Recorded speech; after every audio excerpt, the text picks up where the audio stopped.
Europe میں لکھے گئے۔ زمستانی ہوا میں گرچہ تھی شمشیر کی تیزی، نہ چھوٹے مجھ سے لندن میں بھی آداب سحر خیزی۔ کہیں سرمایہ محفل تھی میری گرم گفتاری، کہیں سب کو پریشان کر گئی میری کم آمیزی۔ علامہ اقبال کہہ رہے ہیں کہ لندن میں جب وہ ان کا قیام تھا تو وہاں کی ہوا میں شمشیر کی تیزی تھی، یعنی بے انتہا سخت سردی پڑ رہی تھی، لیکن اس کے باوجود وہ صبح سویرے اٹھتے تھے۔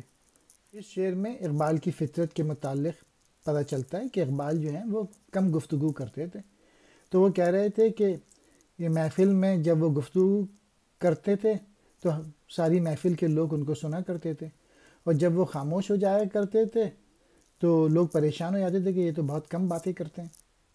زمستانی ہوا، موسم سرما کی سرد ہوا، گرچہ کہتے ہیں اگرچہ، شمشیر کی تیزی، تلوار کی تیزی، آداب سحر گائی، صبح سویرے اٹھ کے اللہ کی یاد میں مصروف ہونا۔ علامہ اقبال صبح سویرے اٹھ کے قرآن کی تلاوت کیا کرتے تھے اور باقاعدگی سے نماز پڑھا کرتے تھے۔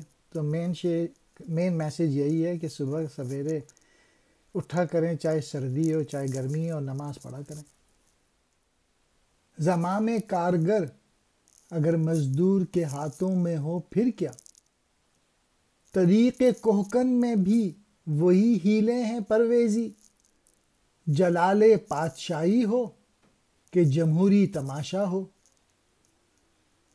جدا ہو دین سیاست سے تو رہ جاتی ہے چنگیزی۔ علامہ اقبال نے پاور کی طرف اشارہ کیا ہے کہ اس کی نفسیات کیا ہے، اور اب کہتے ہیں کہ اگر مزدور کو اور محنت کشوں کو اقتدار دے دیا جائے تو پھر وہی رویہ ہوگا کہ جو آج کے حکمرانوں کا ہے۔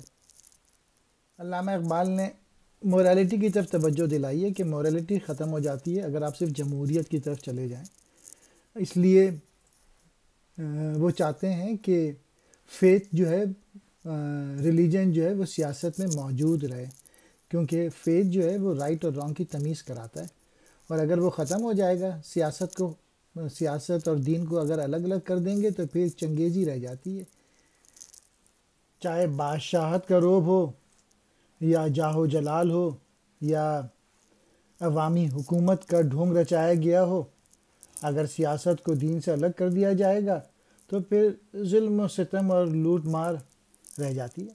زمام کار، ملک کی حکومت و انتظام وغیرہ، طریق کوہکن، پہاڑ کاٹنے کا طریقہ، ہیلے کہتے ہیں بہانے کو، پرویزی، پرویز بادشاہ جیسا، جلال بادشاہی، بادشاہت کا روب، جمہوری تماشا، عوامی حکومت کا ڈھونگ، چنگیزی، ظلم و ستم اور لوٹ مار۔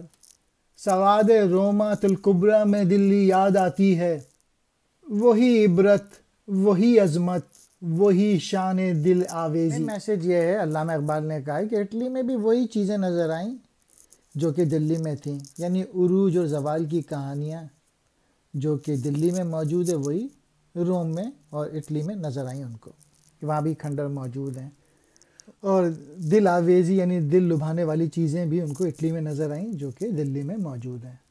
سوات رومۃ الکبریٰ یعنی اٹلی۔